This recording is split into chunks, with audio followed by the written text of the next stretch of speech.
Alright, hey there everybody. Welcome to today's stream. We're back in Blender. I'm going to do something a little interesting today. I've done some animations before out of Blender using dream textures in order to apply Stable Diffusion, AI image generation over a Blender scene. What I want to do today is just a really simple animation and kind of get it a little bit abstract and creative, but see if I can't, kind of create something that might be interesting to keep within a certain style, or have a style change, or have a color change throughout the animation. And maybe this is a cool way to set up an animation scene and then have, you know, Stable Diffusion take a stab at doing a whole bunch of different styles to it or fill in things, and then after the fact kind of see how you want to develop the scene from there with the help of the AI, rather than doing all this work first and foremost, or go through many changes. See if AI can help in that part of the design process. So I have a plane here, as you can see I've added, and I'm just gonna add a sphere over the top of it, and I wanted to do a real simple animation, something that included like some physics. So I wanted to just have this sphere fall over this square and have this square be a fabric, and also have the camera actually fall with the sphere.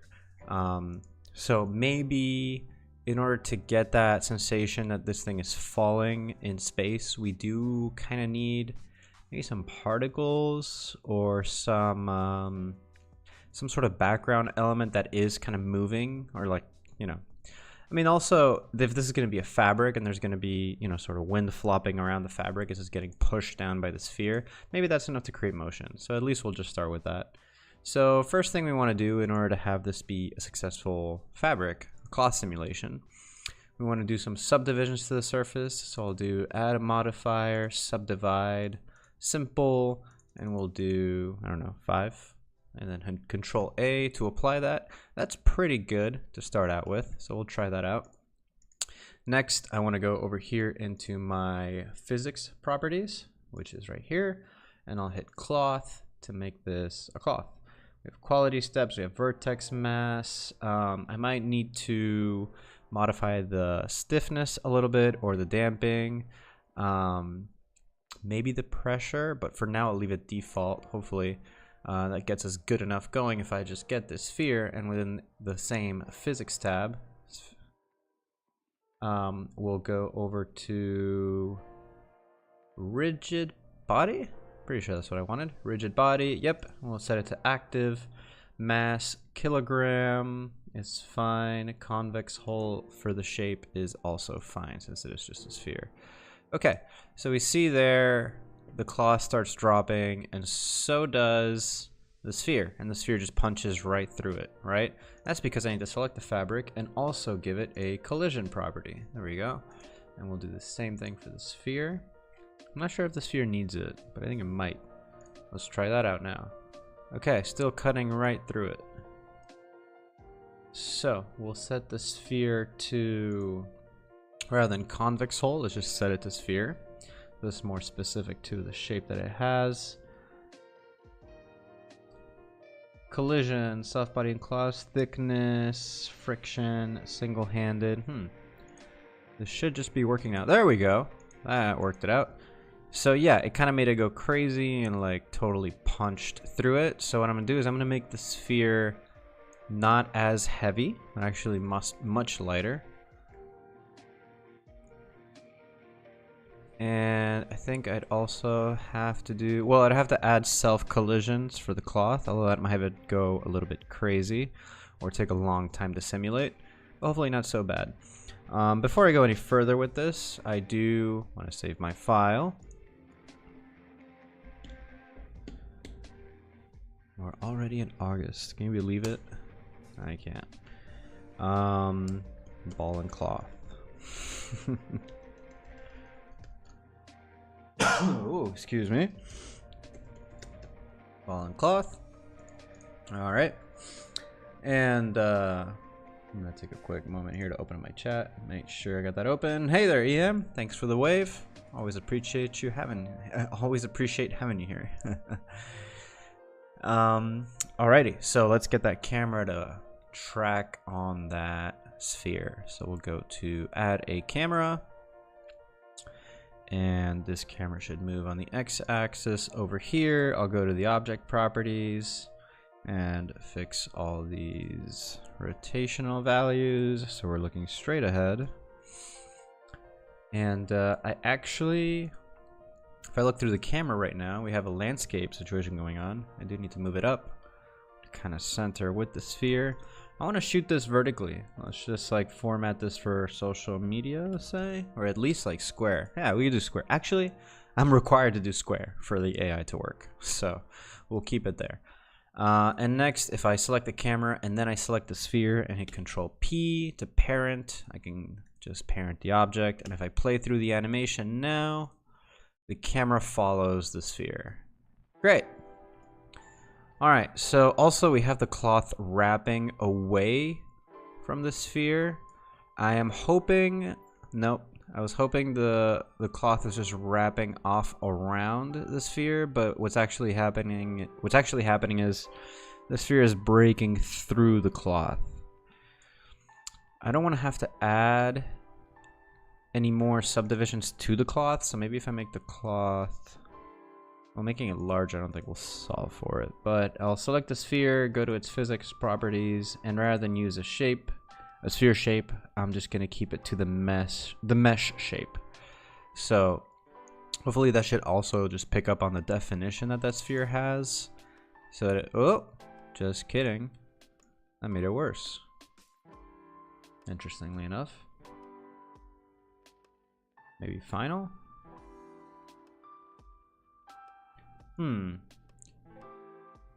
My plane also dropping? Or did my plane lose its physics? No, it's dropping. Okay, let's switch that back to sphere. Okay. So, yeah, still punching through. So let's mess with the fabric. We'll go to stiffness, tension, how much the material resists stretching. So a higher number would resist more stretching. Let's do that. Compression. How much the material resists compression. We can leave that alone. How much the material resists shearing. I'm gonna raise that for sure. And how much the material resists bending. I'm gonna increase that a little bit. I don't want the cloth to get so crazy. There we go. So what probably happening was the cloth was just going so crazy when the sphere was punching through it that, I mean, the physics of it kind of broke. But this is working pretty well. Oh, I didn't load. I'm hoping that happened because I didn't let the simulation load that far. I just kind of skipped in it. Nope, we still kind of lose it at some point. But that's fine, because up until we lose it, which doesn't look terrible from the camera's point of view. And since I'm using an AI filter to go over top of this, you know, the AI will probably just make it look like the cloth is just sliding off the sphere, or the sphere is part of the cloth, which would be fine. But here we're at 110 frames when we lose it. When we lose it completely, it's closer to 120. I'm just rounding up here. And if we're going at 30 frames per second, let's say, we have a 4-second animation here, which is pretty slow. There is a speed multiplier, so I could, can I do that for the sphere as well?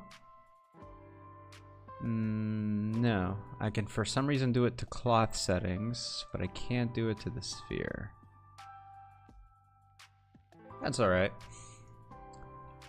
We do need to introduce some lighting, otherwise the AI is not going to be able to pick up on enough visual information to do anything. So we'll go somewhere around here. Well, yeah, here the cloth does not make sense. So I do have to select the cloth and set some self collisions, which hopefully doesn't send me to crash. you grant me just a second to remember where collisions. There we go. Self collisions. Distance 0.015 meters as its range for collision to itself. That should be fine.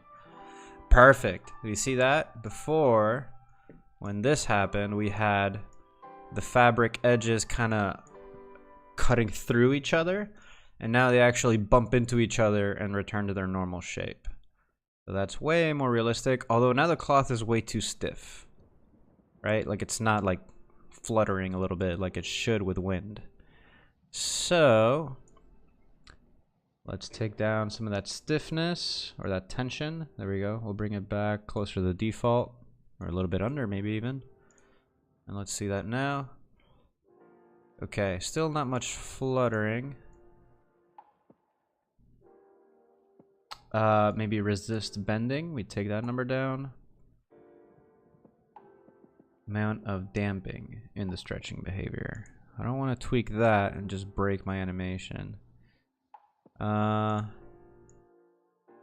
know what? It's like the I mean, I guess that would depend on the AI settings, but the more detailed I mean, I might lose some of those details, right? I'm not sure if like this is actually might be enough detail to put in for the AI to work with.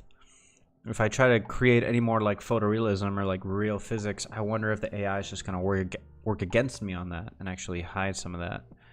But this is an alright point to start testing. I do want to subdivide my cloth after, and place that modifier after the physics sims, so it doesn't get calculated in the physics sims, but just in the end. There we go, much more high resolution.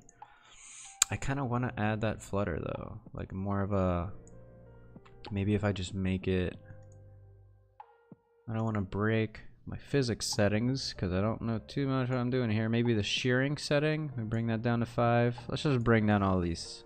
I kind of remember the defaults. Let's just bring all those numbers down.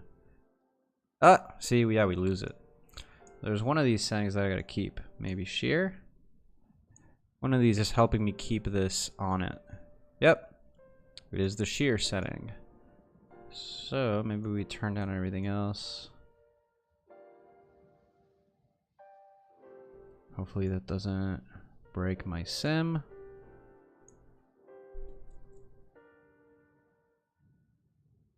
Okay, there's a little bit of it. I noticed it on the sphere. So if we zoom in, we can actually see a little bit of wind fluttering there. It's not much, and it's not happening up on the... Oh, gotta stay in there. It's happening more towards the ball and not this top portion where you would expect it to be fluttering. Let's see. Vertex mass, air viscosity. Air has normally some thickness which slows things falling down. Right. I don't think that's what I want to modify. Pressure.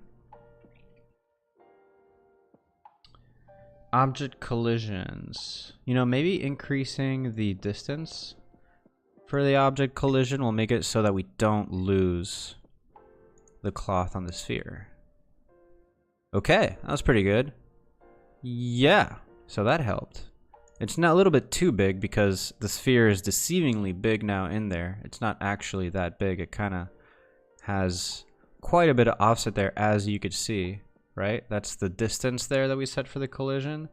So we can make that smaller, but not 0.015. We can make it 0.05. And now when I rerun that, a little too fast. There we go. That's a little closer and tighter. Yeah. And if we look at it through the camera, we eventually don't lose it, right? We don't. It just keeps... we do. We do, but much later. But I'm just trying to buy myself some range here. And I'm not a pro with the physics. I just know enough to get away with my I mean, I use like, I'll use cloth sims just to like throw blankets and towels into like interior rendering scenes and such. That's kind of like where, you know, I never have to go this deep. And even then I use, if I were to copy this, maybe just move it over. Just kidding. But I suppose unrelated to this, if I go to sculpting, we've got our cloth brushes, radius and strength, and we have to set a certain type of cloth brush. Where was it? Tool, local, drag. There we go. Drag, pinch, pinch point. I think I might have gone through this once before. Why is it not working? There we go. Active object.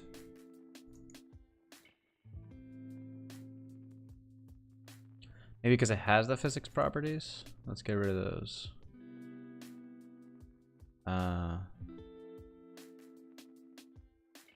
Whoops. Bring my mouse back. There we go. I have to go to layout to delete the modifiers. That's kind of weird. Apply. I'll just get rid of them here.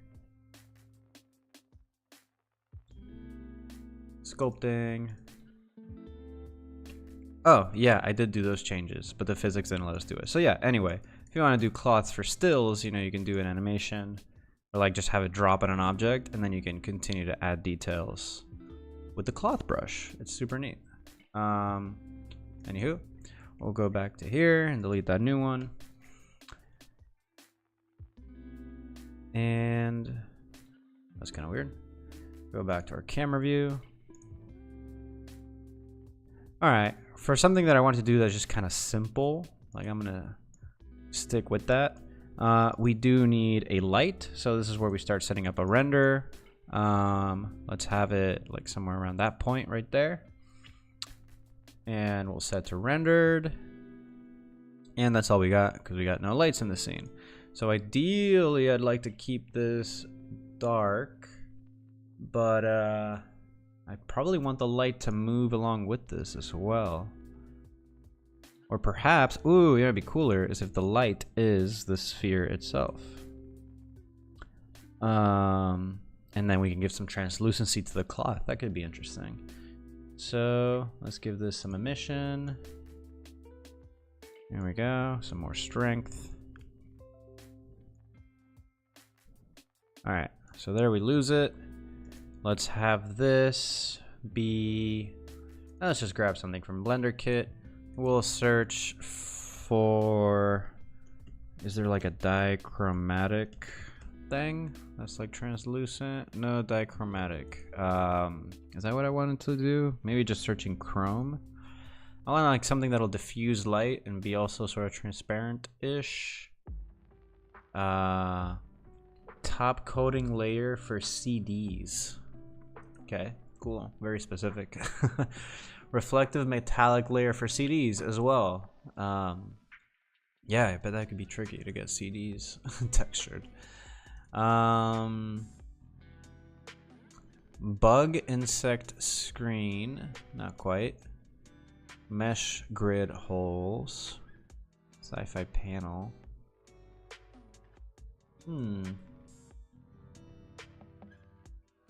I just want to do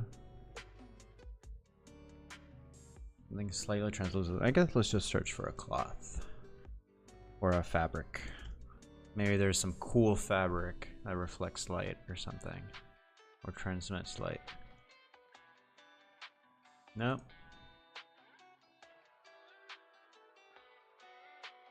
That one looks partially.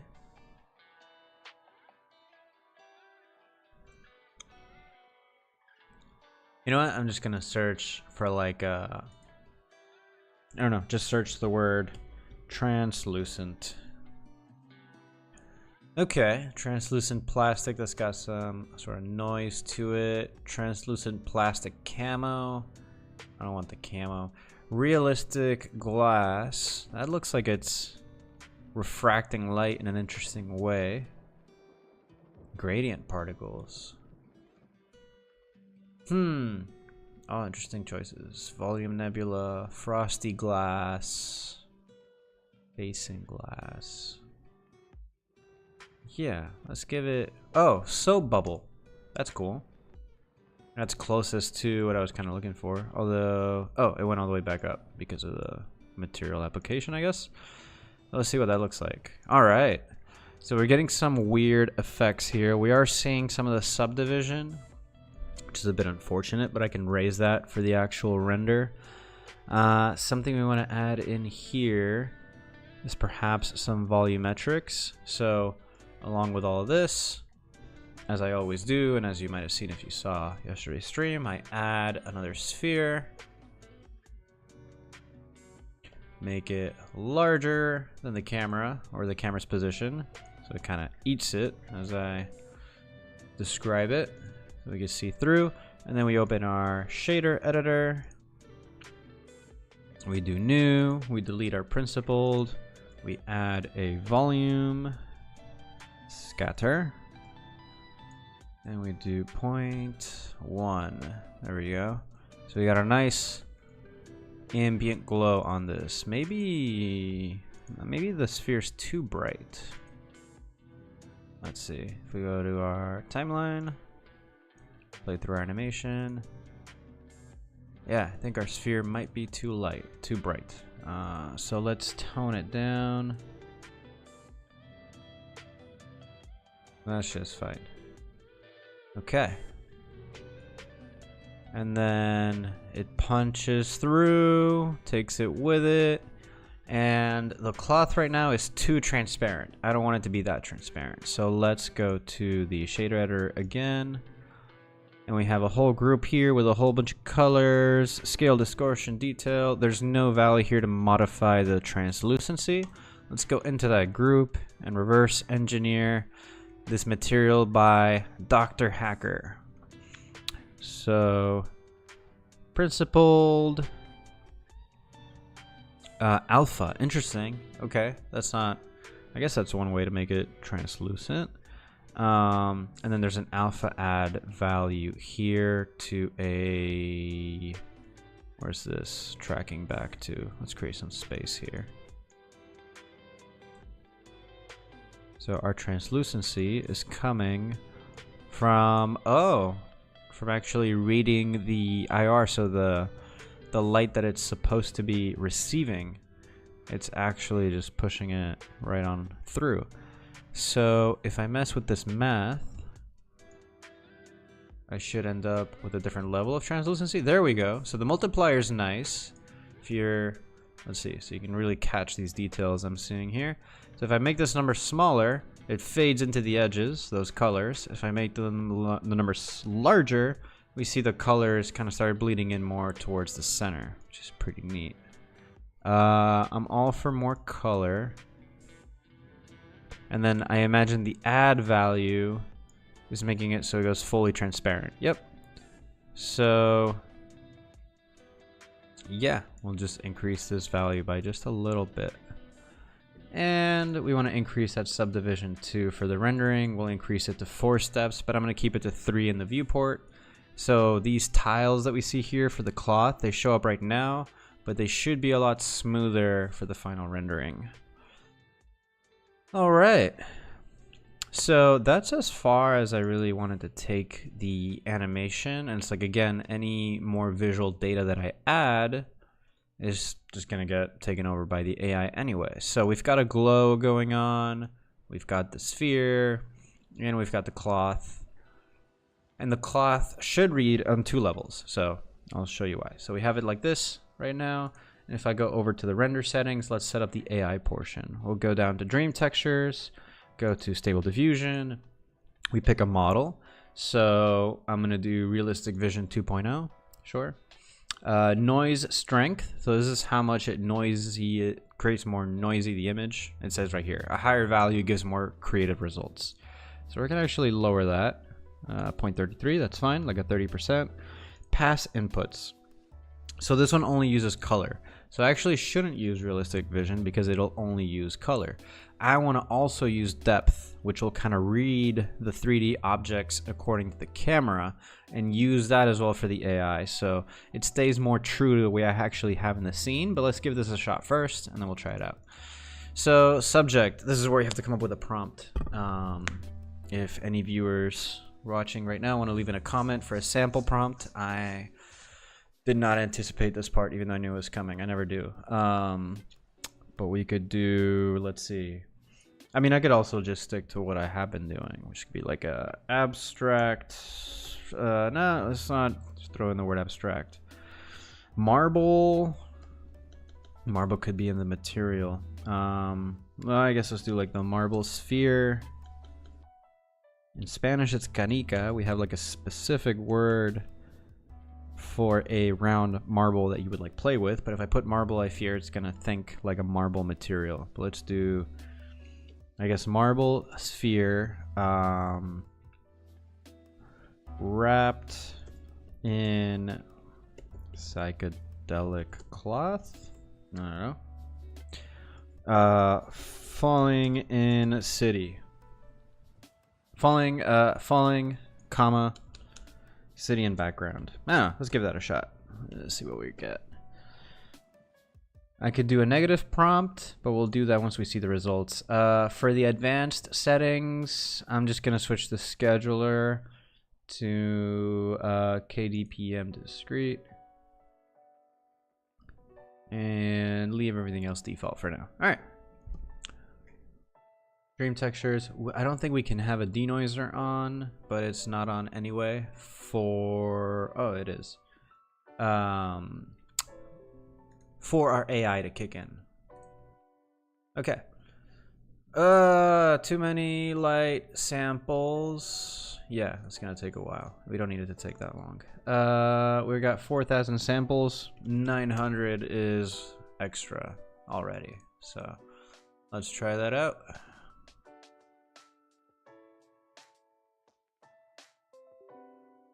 And again, yeah, if you have any suggestions for what I could use for a prompt, go ahead and drop that into the chat and I'll try that out. Image dimensions must be multiples of 512. Right, I forgot. Even though it is square, it has to be 512 on the image, and I can later upscale the whole animation to have a higher resolution. That's fine. It's a little bit blurry. Alright, generating with dream textures, and I also forgot to link it to the compositor, but that's fine. We'll be able to preview what dream textures does right here. But just so that when the animation actually happens, I want to make sure I apply that AI filter automatically so it saves the file with it. Okay, so we didn't... I don't want to introduce more noise into it. It's kind of cool, like the waviness we're getting on that fabric, although we're losing... I mean, there's not that much detail in the fabric, but we are kind of losing it. You know what would be more interesting, actually, is if the sphere doesn't hit the center of the cloth, because it's just way too symmetrical. So let's peel it back. I mean, also, where's my cloth? Why did it disappear? Plane. Oh, this is my derp. That was my fog sphere. Yeah, let's actually, maybe we make this a rectangle. So we stretch it out that way. Do Control A, all transforms. Is that a bit more interesting? We lost it. We lost it so much sooner. That is so annoying. Maybe let's make the sphere lighter. Not as heavy, so it doesn't like punch through like that. It's 1 kilogram, maybe, I don't know, 100 grams, 0.1 kilograms. Nope, the weight of the sphere does not matter. So how does this being a rectangle matter? Maybe I make this smaller.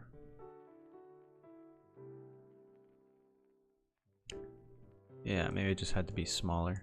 All right, back to the camera view. Oh, that's pretty nice. It's a bit more asymmetrical. I wish there were even more. Maybe just let's not make it such rectangular. And maybe let's rotate it. Yeah. Let's try that. Okay, that's pretty neat. And we'll go back over here. Let's try something different with the AI, because I don't want to lose all these creases on it. So let's bring in that other AI model where we can read depth, which would be Stable Diffusion to Depth. Would love, I mean, all the models that I've been using, or all the Stable Diffusion processes and tools I've been using, are still on Stable Diffusion 2.1. Hopefully we get 3 soon, because Midjourney is kind of breaking out away from all these other AI tools. Noise strength will keep it the same, but for pass inputs we'll do color and depth, and we'll enable that for Z. And now I can go to the compositor, use nodes, there's my render, and what I want to output is my dream textures render, and that's it. What does depth look like? Well, if I do the viewer, well, it won't show right now, probably. Because there is no depth from the last render, right? But we'll hit render and we'll see it now. So we'll do render out this image.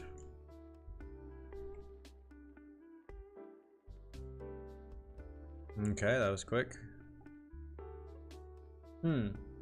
Is my depth coming out completely black because of my... Nope, it's not. But it is faint. You can see there. We could see, let's see, how do you zoom in the... it's been a while. Oops. View. Background, zoom in, Alt V. Well, that's not at all what I thought. Okay, so yeah, you see like that shape right there, right? And the white is a negative. It's not super detailed, but it's like enough to where the fabric, you could actually see like where those folds would be. And hopefully the AI picks up on that. And it didn't, because that's what it did. I'm not sure why I did that. Maybe I interrupted it by scrubbing through keyframes. That's probably what happened. I accidentally kind of moved through keyframes trying to just zoom in there. There we go. Let's try that again. Render image. Generating. This is getting really fast. No, that's not what I want. So let's increase the steps. We're at 25. Random CDS. Let's try changing the scheduler. I don't know. That we shouldn't be getting that result like that.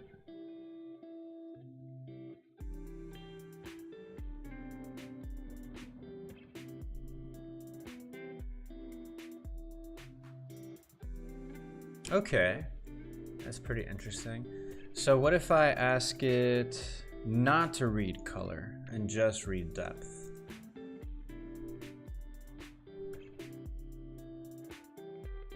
Is it just gonna come up with a bunch of, like a way more abstract thing?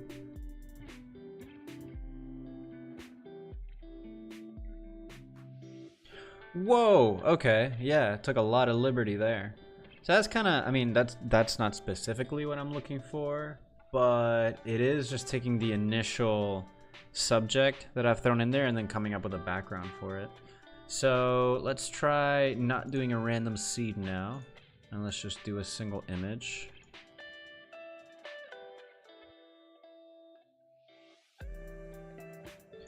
It's weird that the psychedelic cloth turned into those pebbles though. I don't know what that's about.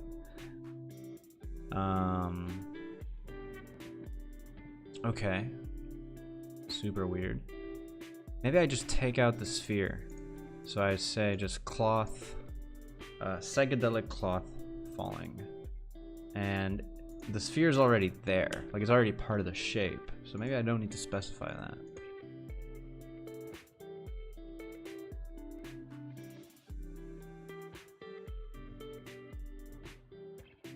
In the prompt, right?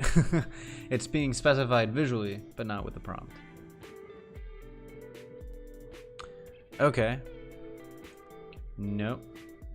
Let's go back to using, we'll use depth, and we'll do, those steps are fine. Oh, I used seed 0. Let's just type in a seed there. And I'm gonna use it, I'm not happy with the scheduler I'm using yet. Can't I go back to the other one? Render image. This is now trial and error basically. Like, let's land at something fairly decent and then run an animation on it. I could also just do random seed, get a whole bunch of different outputs, and then pick one of those outputs to then render. That's strange. It's kind of like a jellyfish. I'm not in love with the Stable Diffusion 2 model, but maybe if we do, instead of a Sidian background, we'll do an abstract background.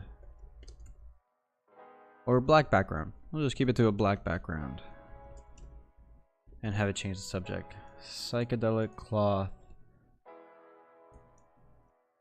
Psychedelic colored cloth. Falling.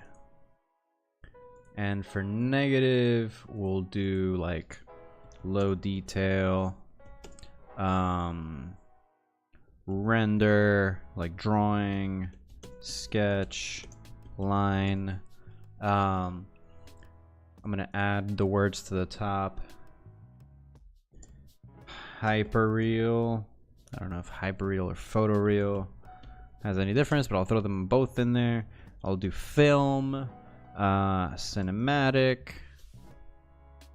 Let's throw in some stylized words, and we'll keep doing random seed. Let's try that one more time. Hopefully this is one I can run an animation on, and if not, I'm just gonna run an animation and just get a bunch of random different results that I can then pick from. I have up until I lose the cloth or it disappears to really get some results.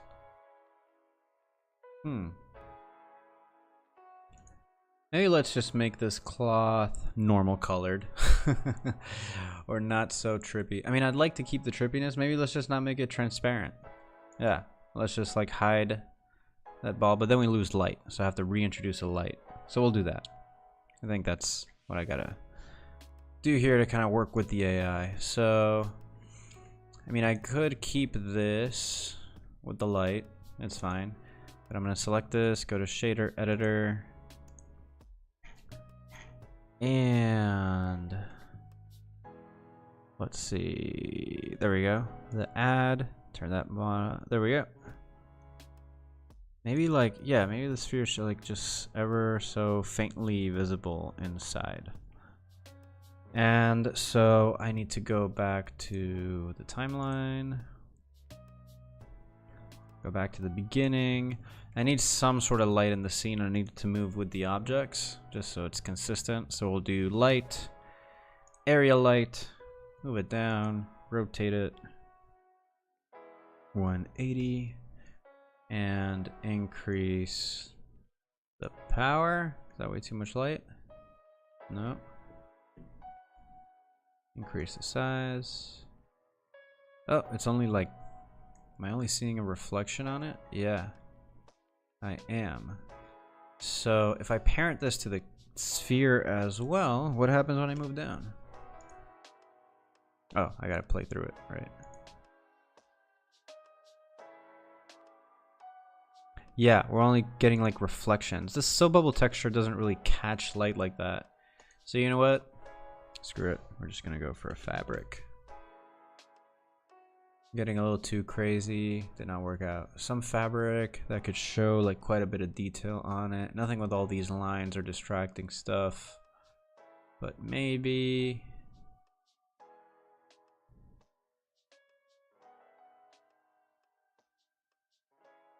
I like this dark green. It'll give enough of a contrast, I think. Let's see. Play through. Bam. Okay. Yeah, it's like a little bit too dark, so maybe I can punch up the brightness of the light. Get some more highlights. There we go. Okay. That should be enough visual data for the AI to make sense of it. And even the tiles here are kind of working in my favor now. Alright. Let's give that another shot. Oh yeah, we want to push it over here. and do the AI render image.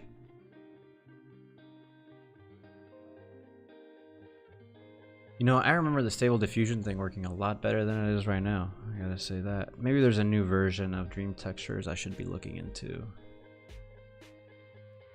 Yeah, like that's not at all. All right, let's move away from the depth model.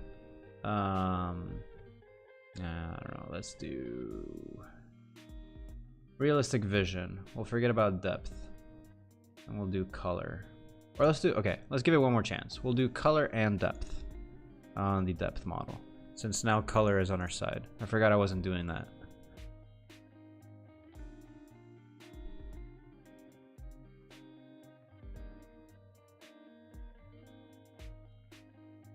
Okay, that's something. It's a lot better than what we've been getting. So I'm gonna run that. I'm gonna keep it on random, maybe some more steps. I know that I can maybe push it to 75 with this scheduler. CFG scale, how strongly the prompt influences the image. Let's turn that down just a little bit, All right, and then we'll save a save folder for the animation. There's some other AI imagery. Where am I? Oh, this is my temp folder. Okay. So anywho, I'm about to run the animation, and that's gonna take a few hours.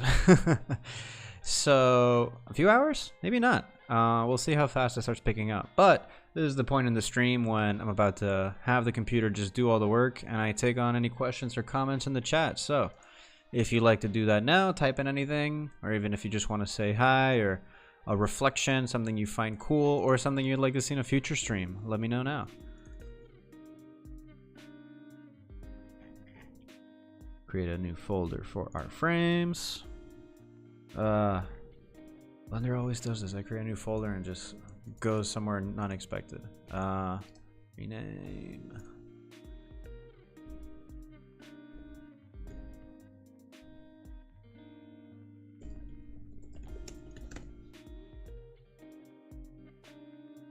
Okay.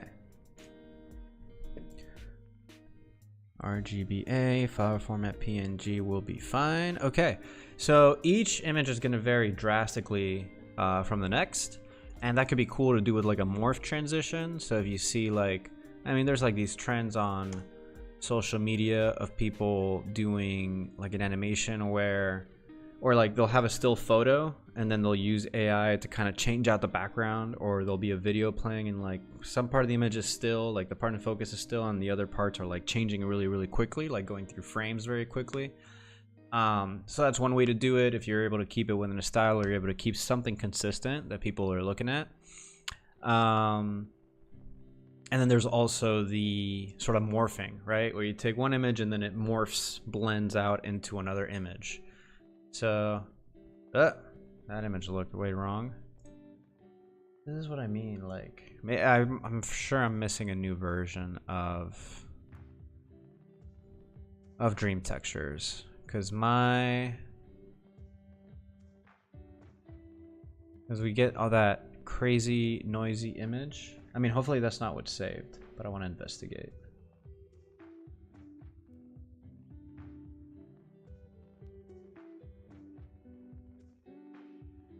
Let's see what our frames are looking like. 3 of it. Yeah, it's a noisy mess.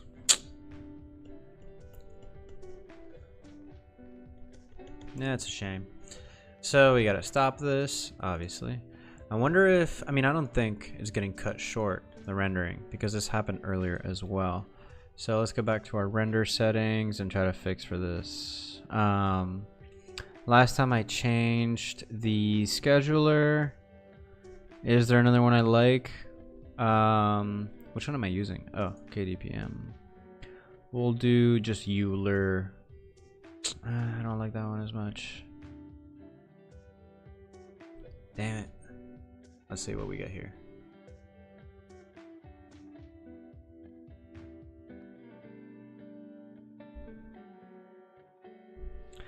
It's interesting how I don't know, I've been thinking lately and reflecting on how AI is now. I mean, we kind of went through this part where like AI was very novel. Okay, that worked. I mean, that's not at all what I asked for, but that's fine. We're gonna limit the animation.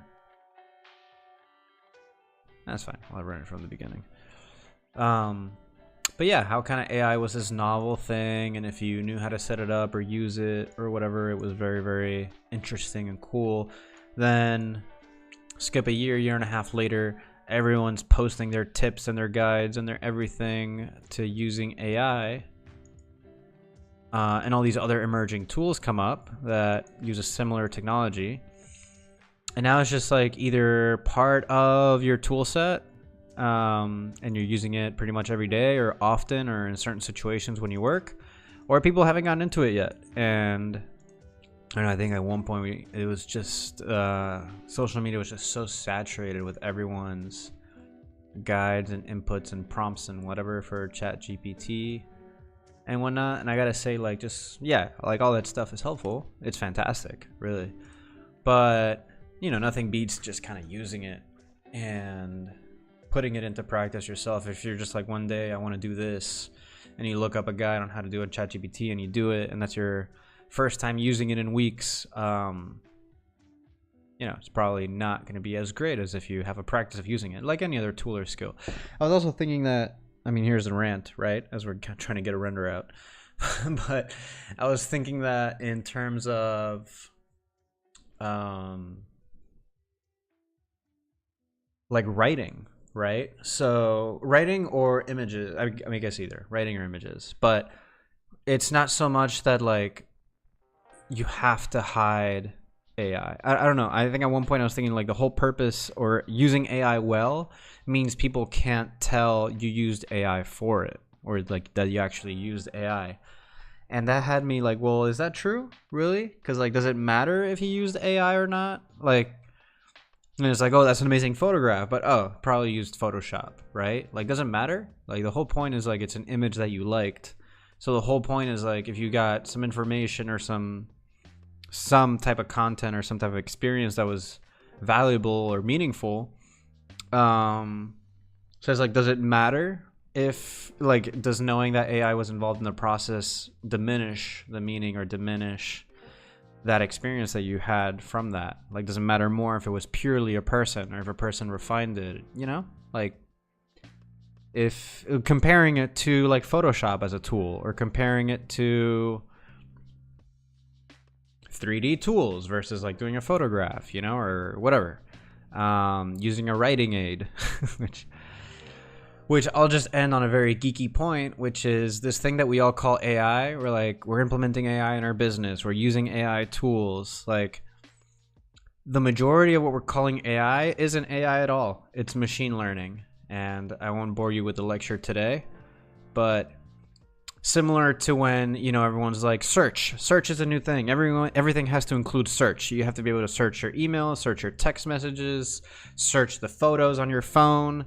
And what it really is keywords, right? Like, there's keywords associated or picked up on images or in different areas. And when you search, you know, 10 different words could lead to the same result or the same emoji, right? When you're looking for an emoji and using search to pick an emoji, it's like there's all these keywords associated with those things, all this metadata. But of course, like, we just simplify it by calling it search. I kind of use that to compare what's going on right now. It's not really AI, all this stuff. It's machine learning. It's feeding it a whole bunch of information, giving it a way to think, and then have the way that it thinks be adaptable to new information, which is the learning part. Yeah, right now it looks like we just have a moon with some fabric, which is kind of interesting because, yeah, the fabric, you see there, like, the fabric is starting to peek into frame and it's starting to look like mountains because the fabric is actually just a background texture. So that's also interesting, is that when the fabric actually peeks into the scene, it'll stop looking like the background and it'll start looking like the subject. So that'll be an interesting transition. And all the while, it's like creating all these different logos and icons out of the sphere. And it's just doing that on its own. I did not ask that at all, but I maybe well, I did lower the prompt adherence value, I suppose.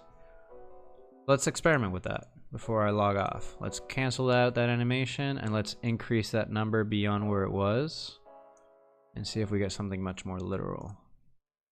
And I'll just replace those images.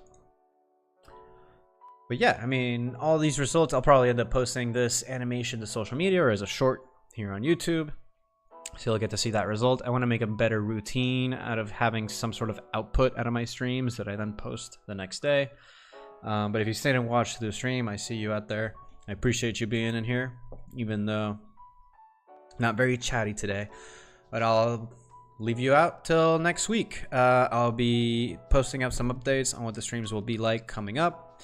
But again, this is, I think, a great tool for just kind of brainstorming. It's a much quicker way of like, let's throw a bunch of ideas on the wall, see what sticks and move forward. Like, just kind of like you set up a concept, you walk away, you come back an hour or two later, you potentially have a few hundred bad ideas, maybe like 2 or 3 okay ideas or good ideas to execute on, which is usually how the design process goes. At least, you know, that's what we would try to strive for. Get out all the bad ideas, arrive at some good ideas. Hope you have a great evening. Again, thanks for watching. Remember to subscribe, share with anybody who might find this interesting, and I'll catch you in the next stream. Peace.